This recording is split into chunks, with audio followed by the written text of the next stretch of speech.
Okay. अब इसका एक न्यूमेरिकल लेते हैं जो पिछले टर्म पे हम लोगों ने पढ़ा था।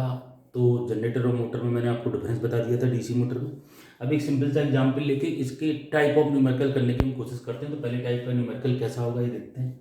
मान लीजिए 4 pole wave wound DC generator have 100 slots. Each slots consist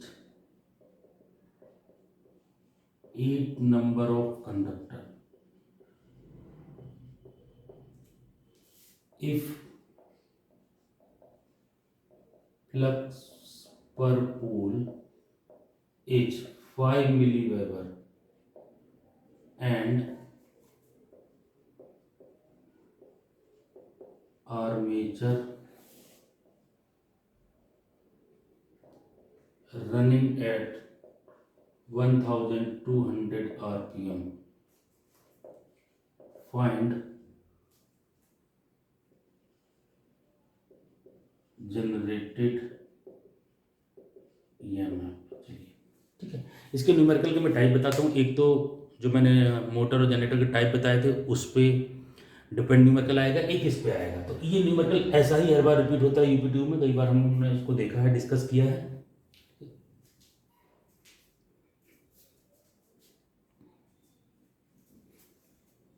अब इसमें जो चेंजेज होंगे मैं इसी न्यूमेरिकल में सारे बताऊंगा। एक ही न्यूमेरिकल हम इसका करेंगे, इनको सिंपल सा न्यूमेरिकल है कि जनरेटेड ईएमएफ पूछा जाएगा। जो हम लोगों ने ईएमएफ इक्वेशन ड्राइव की थी उसके अकॉर्डिंग जनरेटेड ईएमएफ क्या होता है, easy is equal to 5ZNP/60। कैसे न्यूमेरिकल को सॉल्व करना है ये देखते हैं। कितने टाइप के इसमें वेरिएशंस हो सकते हैं, यहाँ पर हम वेरिएशंस डिस्कस करेंगे। और इसी न्यूमेरिकल में वो वेरिएशन करके कि कहाँ पर वेरिएशन होते हैं वो देखते हैं।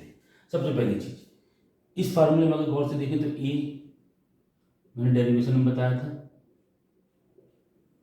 अगर वेव बाइंडिंग है तो ए की वैल्यू क्या होगी 2, और अगर लैप बाइंडिंग है तो ए की वैल्यू क्या होगी नंबर ऑफ पोल के बराबर। तो ये ए वेरिएबल होता है। तो यहाँ पर क्या है 4 पोल वेव बाउंड, तो वेव बाउंड के केस में ए की वैल्यू कितनी होगी, ये फिक्स है। ठीक है, अगर ये लैप बाउंड होता, ये जो बाइंडिंग है लैप बाउंड होती, तो ए की वैल्यू किसके बराबर हो जाती, पी के, ए इज इक्वल टू पी। तो हम यहाँ पर पी रख देते, चलो ए इज इक्वल टू टी। तो हम लोग सबसे पहले यहाँ लिख देंगे गिवन, लिख लेते हैं क्या क्या दिया है। सबसे पहले देखो फ्लक्स पता है क्या, फार्मूले से देखो, हाँ है 5 मिली वेबर पर पोल है। ठीक है, इसको क्या लिख सकते हैं 5 इंटू 10⁻³ वेबर। ठीक है, ऐसे कर ये जितने भी चौथी यूनिट के न्यूमेरिकल आते हैं लगभग फार्मूला बेस्ड आते हैं, थोड़े टेक्निकल आते हैं। वो टेक्निकल कैसे होते हैं वो हम लोग डिस्कस करें। चलिए आगे बढ़े। क्या चाहिए जेड, क्या नंबर ऑफ कंडक्टर पता है, गौर से देखते 100 स्लॉट है आर्मेचर में, और हर स्लॉट में कितने कंडक्टर रखे हैं 8 कंडक्टर। टोटल स्लॉट कितने हैं 100, तो टोटल कंडक्टर कितने रखे होंगे आर्मेचर में 100 इंटू 8,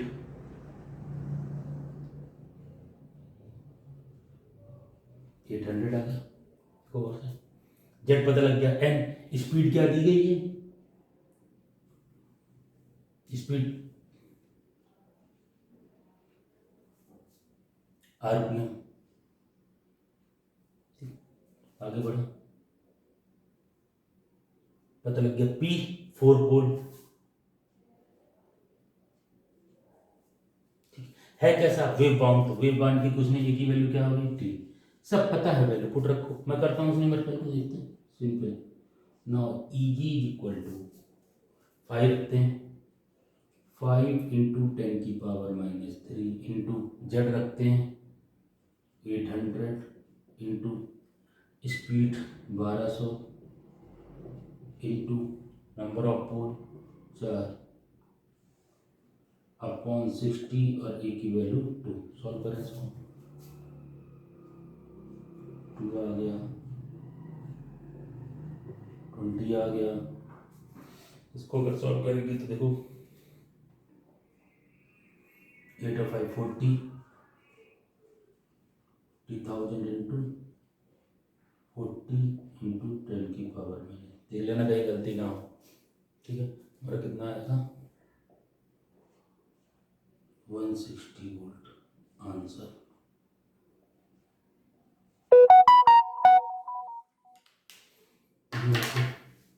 देखो इस न्यूमेरिकल को अच्छे से देखिए।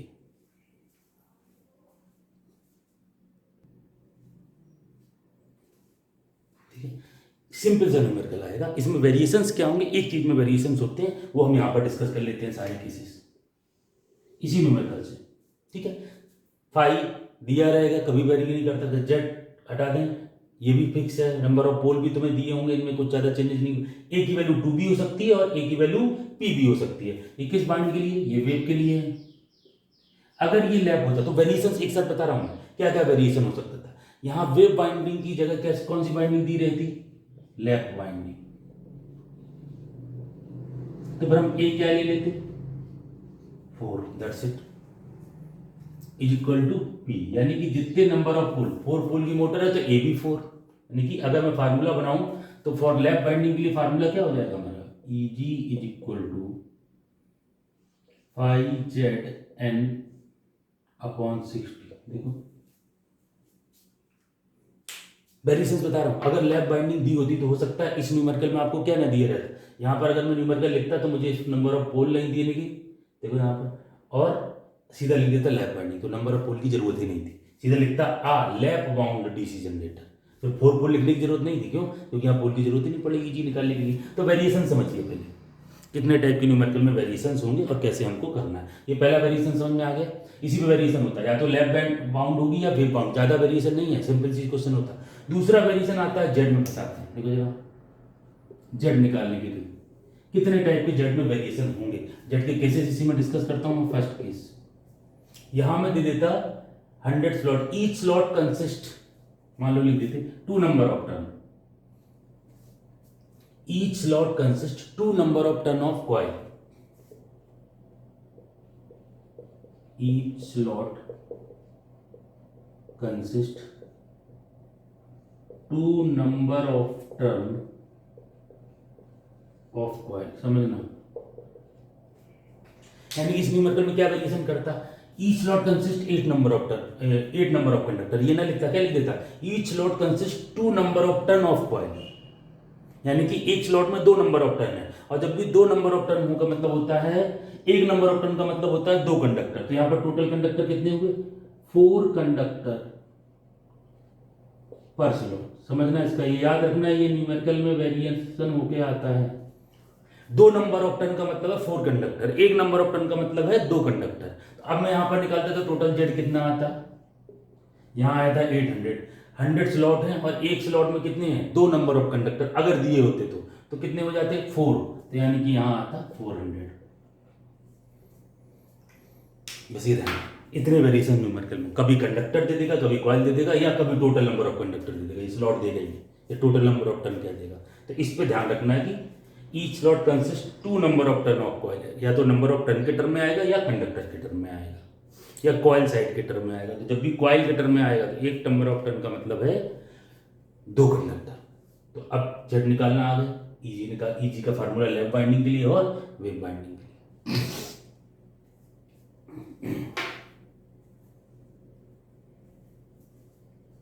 वेरिएशन करके क्वेश्चन कर लेंगे, देखो जरा,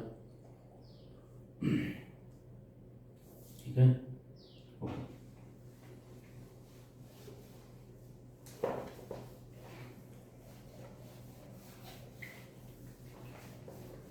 इसमें और न्यूमेरिकल करने कोई मतलब नहीं, केवल वेरिएशन चेंज कर देना, ठीक है।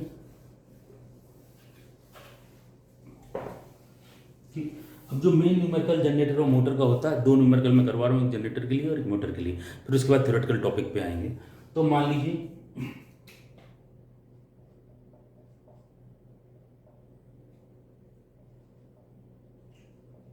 200 वोल्ट 2 किलोवाट डीसी जनरेटर, ठीक।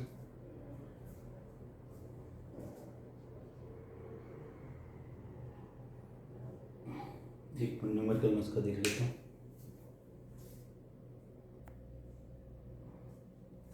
ओके, तो एक न्यूमेरिकल की मैंने ऐसी वैल्यू ले ली है, कैसी वैल्यू आएगी, जो हमारा टाइप ऑफ जनरेटर पर डिपेंड करेगा। मोस्टली डीसी शंट जनरेटर का हमारा न्यूमेरिकल आता है।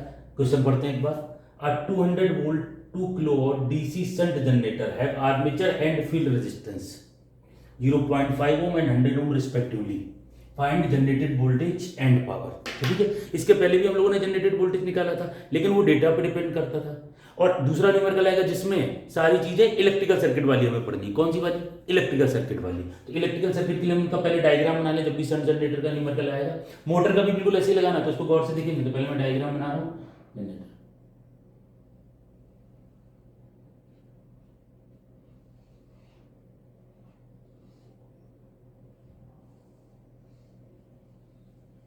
अच्छे से इस न्यूमेरिकल को करना सीखना है।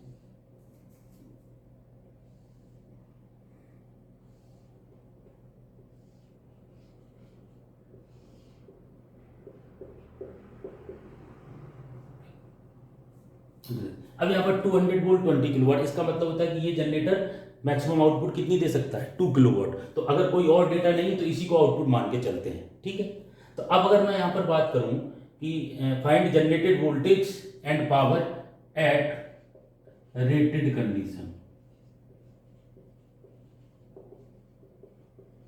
रेटेड का मतलब इस पे अगर जनरेटर इतनी आउटपुट दे रहा, आउटपुट चेंज भी हो सकती है, एक आदमी न्यूमेरिकल में वेरी करके बता देंगे। ठीक है, generated voltage and power at rated condition. ठीक है, अब यहाँ पर जरा गौर से देखो क्या क्या चीज दी है। तो सबसे पहले लिखेंगे गिवन। इन सब न्यूमेरिकल में आपको ऐसे ही करना है। सबसे पहले लिखेंगे गिवन क्या क्या दिया है। आउटपुट वोल्टेज देखो जरा, न्यूमेरिकल पहले लिखते हैं वी नॉट। सब चीज लिखना सीखो, समझना सीखो। यहाँ पर करंट कितना आएगा? आइए, जनरेटर है, जनरेटर का डायग्राम पूरा बना लो पहले, न्यूमेरिकल से कोई लेना देना नहीं। यहाँ पर वोल्टेज कितना जनरेट होगा? ईजी। करंट कितना निकलेगा? आइए। यहाँ पर कितना जाएगा? ISH। इसके अंदर क्या लगा होगा? RA। ये क्या है? RSH। सबसे पहले हम लोगों ने ऐसे डायग्राम बनाया और गिवन भी जो चीज जहाँ है वहाँ पर सबसे पहले लिख लेंगे। न्यूमेरिकल समझते जाना। क्या इस डायग्राम का न्यूमेरिकल से कोई लेना नहीं, ये डीसी शंट जनरेटर का डायग्राम है, उसकी ये एनालिसिस हम पहले ही करना सीख चुके हैं। अब केवल हमारा वैल्यू पुट करना रह गया। अब वो कह रहा है कि रेटेड कंडीशन, यानी कि रेटेड कंडीशन मतलब अगर 200 वोल्ट और 2 किलोवाट का जनरेटर है तो रेटेड का मतलब जब ये दे रहा है आउटपुट पे। तो देखो जरा, वी नॉट कितना दिया है आउटपुट वोल्टेज? 200 वोल्ट, मैंने यहाँ पे लिख दिया। और क्या गिवन है? आर्मेचर रेजिस्टेंस कितनी देखो, 0.RA। मैंने बनाई नहीं है, इसके अंदर लगी हुई है, काफी बार बता चुका हूं। शंट रेजिस्टेंस कितनी है? 100 ओम। और कोई चीज दी इंफॉर्मेशन? इतनी इंफॉर्मेशन है। अब जरूर वी नॉट पता है, पूछ क्या रहा है? Generated easy. सिंपल सा इक्वेशन बनाना स्टार्ट करते हैं। अगर मैं देखूं इसके क्रॉस वोल्टेज, इसके क्रॉस वोल्टेज और इसके क्रॉस सेम है, सबसे पहले क्या निकालने? ISH। देखो ISH, इस डायग्राम को मैं अच्छे से बता चुका हूं। तो ISH इज इक्वल टू इसके क्रॉस वोल्टेज कितना है? देखो तीनों के क्रॉस 200 होगा, 200 अपॉन 100 2 है। इधर भी 200, इधर भी 200, इधर भी 200। लेकिन ये 200 जो है वो किसके कारण आया? ईजी कारण। पहले जनरेट ईजी हुआ तब वो 200 बना। तो देखिए यहाँ पर आ गया 2 एम्पियर। तो यहाँ पर अगर इक्वेशन बनाने की कोशिश करें तो ईजी इज इक्वल टू क्या आ जाएगा? 200 प्लस IARA। अरे उल्टा लिख दिया, क्या होता है देखो जरा, V इज इक्वल टू, ये देखो ये निकल, ये तो सीखना पड़ेगा। सबसे पहले ईजी आया, बाहर कितना पहुंचा? Easy minus IARA। इन दोनों पॉइंट के बीच में, इन दोनों पॉइंट के बीच इनको बराबर होगा, है कितना वो? EG minus IARA। इसी को क्या बोल देंगे हम? V naught. EG is equal to 200 plus IARA। तो उसने ईजी पूछा है। अब जरा आउटपुट पावर क्या होता है? P नॉट क्या होता है? हम लोग निकाला था। आउटपुट का वोल्टेज कितना है? V not. करंट कितना है? IL। आउटपुट पावर दिया कितना है? 2 किलोवाट, यानी कि 2 इंटू 10 की पावर 3। यहाँ से IL आ जाएगा, देखो जरा, अपॉन 200, 20 एम्पियर। देखिए सॉरी, 2 कैंसिल हो जाएंगे, 10 एम्पियर करंट निकल आया। धीरे धीरे सारी चीज निकलेगी, जो निकलता चाहे वही लिखते जाए। तो करंट आ गया 10 एम्पियर IL। अब आगे बढ़ते हैं। मुझे IA चाहिए, IL पता लग गया 10 एम्पियर, ISH पता लग गया 2 एम्पियर। तो क्या आ जाएगा? IA एक साथ IA है क्या? देखो IA यहाँ से गया, I S H plus I L plus I S H solve कर लें तो आई एल कितना है 10 प्लस आई एस एच कितना है 12 एम्पियर आ गया, आ गया। अब मुझे ईजी पूछा है तो यहाँ से ईजी कितना हो जाएगा, ईजी निकालना है तो V प्लस आई ए आ रहा है, V कितना है 200 प्लस आई ए कितना है 12 इंटू आर ए कितना है 0.5 ओम।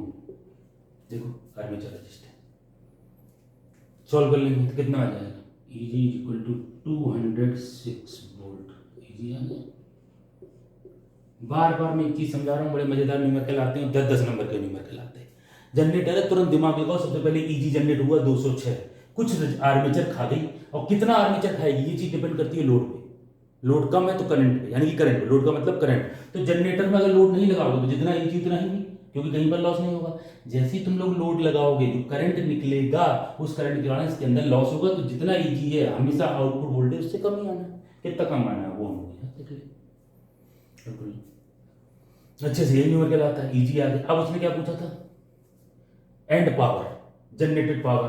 अब देखो generated power P generated, voltage generate कितना हुआ ईजी, करंट कितना निकला आईए, अब ईजी है कितना 206, आईए कितना है 12 एम्पियर, आईए कितना है 12 एम्पियर। देखो सॉल्व कर लें तो जनरेट पावर कितना हुआ होगा,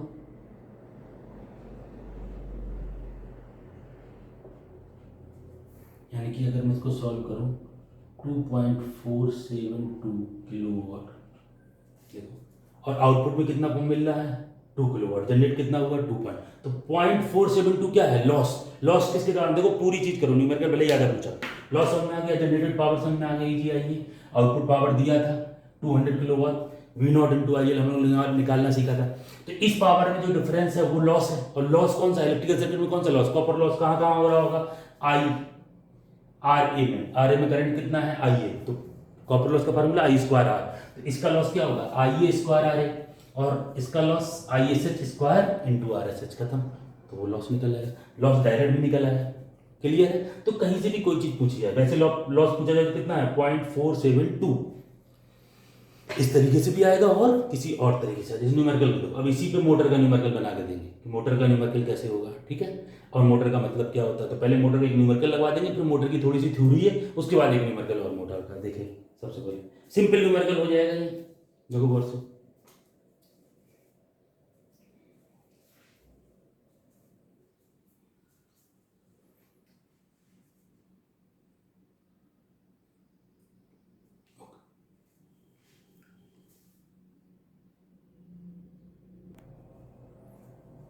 ओके तो एक नेक्स्ट न्यूमेरिकल ये मोटर पे लेते हैं, बिल्कुल सेम टाइप से मैं लेके चल रहा हूँ कि तुम्हें डिफरेंस भी मोटर और जनरेटर का समझ में आए और उनके वेरिएशंस क्या क्या है वो हम देख लें। तो एक सिंपल न्यूमेरिकल हम लोग जनरेटर की है, एक मोटर का कर रहे हैं। तो सबसे पहले डीसी शंट मोटर है, तो फिर वही चीज, अगर डीसी शंट मोटर है तो पहले डायग्राम बनाएंगे शंट मोटर का, दोनों के डायग्राम बिल्कुल सेम ही होते हैं। ऐसे ही करना, तो गलती बिल्कुल भी नहीं होगी, जल्दबाजी करने की जरूरत नहीं। न्यूमेरिकल इसका बड़ा मजेदार और सिंपल आता है, इसलिए ज्यादा कुछ उसमें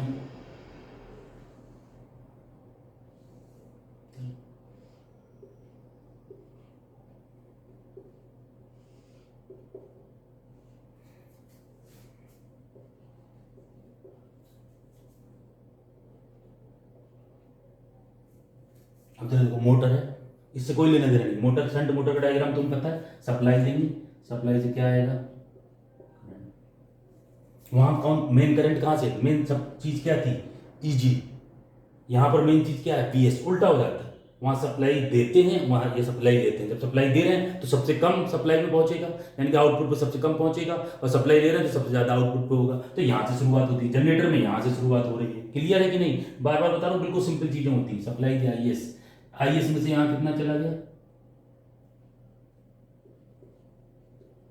आईएसएच, यहां कितना चला गया आई, डायरेक्शन ऑफ करंट। बड़ी सीधी सी बात है, सप्लाई क्या है, यहां से करंट आ रहा है। पहले जनरेटर के इसमें सप्लाई कहां थी, भाई जनरेट हो गया था यहां, तो यही सप्लाई देगा, बस इतना अंतर हो जाता है। यहां आ गया, चलो अब गिवन क्या क्या है वो चीज़ यहाँ पर लिख लेते हैं। देखो गिवन RSH 100 ओम, ठीक है।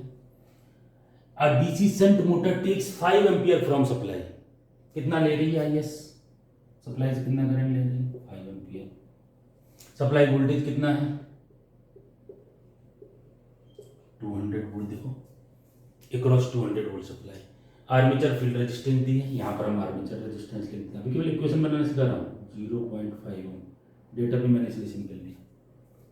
क्लियर है। Find the mechanical power developed in motor, यानी कि पावर जो तुमने दिया है, मैकेनिकल पावर कितना। अब इसको छोड़ दे, सिंपल न्यूमेरिकल। अगर मैं कहूँ पावर कितना ले रही मोटर, देखो इनपुट पावर या सप्लाई पावर, देखो सप्लाई से मोटर कितना पावर ले रही है। देखो वोल्टेज 200 है, करंट कितना ले रही है 5 एम्पियर, तो 200 इंटू 5 यानी कि 1 किलोवाट निकालना बताया था ना, VS into IS, input power हो गया। अच्छा, जितना पावर मोटर इनपुट ले रही है, क्या उतना ही काम करने में, यानी कि यहां पर क्या इनपुट से पावर लेगी, उसको मैकेनिकल एनर्जी में कन्वर्ट करेगी। तो मैंने बताया जितना कोई चीज लेती है उतना उस तक पहुंचता नहीं है, तो कितने इसका कितना पावर पहुंचेगा जो मैकेनिकल पावर में कन्वर्ट होगा, वही क्या कहलाता है मैकेनिकल पावर। तो देखो यहां से क्या लॉस होगा, तो यहां का अगर मुझे पावर निकालना है तो गौर से देखो, अगर मैं यहां पर देखूं तो EB चाहिए, तो पावर क्या होगा mechanical power EB into IA, ये निकालना है मुझे मैकेनिकल पावर। चलो शुरू करते हैं। कई तरीके से निकलता है, आप कैलकुलेशन कर लेना, अपने अकॉर्डिंग समझ लेना। मैं एक तरीका बता दे रहा हूं आपको। यहां पर देखो, अगर मैं EB निकालूंगा तो EB क्या होगा, अभी मेन यहां क्या है 200, यहां कितना है 200, क्या पूरा 200 अंदर पहुंचेगा, नहीं, कितना पहुंचेगा अंदर 200 माइनस IAR, 200 क्या है VS माइनस IA लो, क्यों समझ। अब IA चाहिए RA चाहिए, IA कितना होगा देखो जरा, अगर मैं यहां पर देखूं तो IS is equal to IA plus ISH, फिर वही ISH निकाला जा सकता है क्या, देखो निकल आएगा। इसके क्रॉस वोल्टेज कितना है 200 अपॉन 100, 2 एम्पीयर, पिछले न्यूमेरिकल की तरह है। देखो इस रेजिस्टेंस के क्रॉस वोल्टेज कितना है 200, सबके क्रॉस 200 है, तो किसी रेजिस्टेंस के क्रॉस अगर वोल्टेज पता है तो करंट कितना होगा resistance I equal to V/R, इसका वोल्टेज 200, रेजिस्टेंस RS 2 एम्पीयर आ गया, ये 2 एम्पीयर 5 एम्पीयर। तो अब यहाँ देखो IS 5 एम्पीयर, ISH 2 एम्पीयर, तो IA कितना आ गया 3, ये निकाल लेंगे तो IA is equal to 6 ampere. IA पता लग गया, RA कितना है 0.5, तो EB कितना आ गया, IA इधर ले जाओ तो 3 हो गया। EB निकाले 200 माइनस IA कितना है 3 एम्पियर और ये 0.5, तो 3 इंटू 0.5 तो कितना आ गया 200 माइनस 1.5, तो ये हमारा आ जाएगा 198.5 वोल्ट भी आ गया। चलिए मैकेनिकल पावर निकालना, आप निकाल लो, EB इंटू IA निकाल तो 198.5 इंटू 3, सॉल्व कर लो।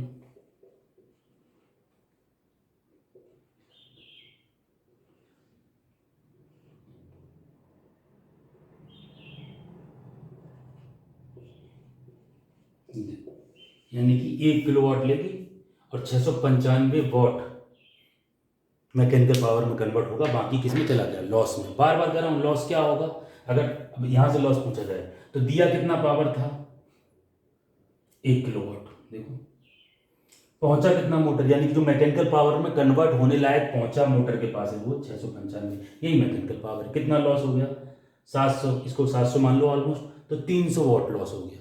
1 किलोवाट का मतलब 1000 वाट, पहुंचा 700 वाट, तो कितना लॉस हो गया 300 वाट। वो 300 वाट क्या है लॉसेस, तो या तो इससे लॉसेस निकाल लो, अगर इससे नहीं निकालने तो लॉसेस कैसे निकालोगे, उतना ही आएगा जितना इस तरीके से है। कैसे IA स्क्वायर RA एक लॉस और ISH स्क्वायर RSH एक लॉस, जोड़ के देख लेना वही आएगा जो डायरेक्ट घटाने से आएगा। अच्छे समझो इन चीज़ों को, ये जनरल न्यूमेरिकल है, general numerical of motor, general numerical of generator, इनमें से कोई ना कोई 10 नंबर में आ जाता है। एक वर्किंग और बची हुई है, जिसके बाद एक न्यूमेरिकल इसका और करेंगे, ठीक है कि नहीं। अच्छा, इसमें और भी वेरिएशन हो सकते हैं। अब एक बार ईबी आ गया, अब देखना जरा, ई जनरेटर में भी एक न्यूमेरिकल और देखें। अब इसके बाद अगर मैं आपसे बात करूं, ये डेटा मिटा देते हैं इधर, ठीक है। इस डेटे में हम लोगों ने ईबी निकालना सीख लिया। अब मान लो एक न्यूमेरिकल होता, तुमसे पूछ लेता कि इफ मोटर इज रनिंग, कुछ और डेटा दे देता, तो ये ईबी होता, इसके आगे का न्यूमेरिकल ईबी होता क्या है, 5ZNP/60A। जनरेटर में ईबी तुमने निकाल लिया है, इज इक्वल टू ईबी। अब अगर तुम्हें ये सब चीजें देख, इनमें से 1 2 3 4 5 कोई एक चीज दे दे, दूसरी पूछ ले, तो इस न्यूमेरिकल की एंडिंग यहाँ तक जा सकती है, या स्टार्टिंग यहाँ से हो सकती है मोटर केस में, समझ लेना। चाहे जनरेटर हो चाहे मोटर, उसमें इसको पहले मैंने ये सिखाया, फिर ये सीखा। अब इन दोनों का कॉम्बिनेशन आ सकता है कि तुम्हें सप्लाई दी है तो ईबी निकालना आ गया, फिर ईबी के बाद पुराने वाले को रिलेट कर दिया, तो वो भी न्यूमेरिकल एक लास्ट में हम लोग ले लेंगे, उसको सॉल्व कर लेंगे। अभी ये सिंपल न्यूमेरिकल करना सीखना है, ठीक है। अब इसके बाद एक थ्योरेटिकल टॉपिक छोटा सा है, उसके बाद उससे रिलेटेड एक न्यूमेरिकल जो अधिकतर पूछा जाता है, उसको डिस्कस करेंगे नेक्स्ट क्लास में। Okay, thank you.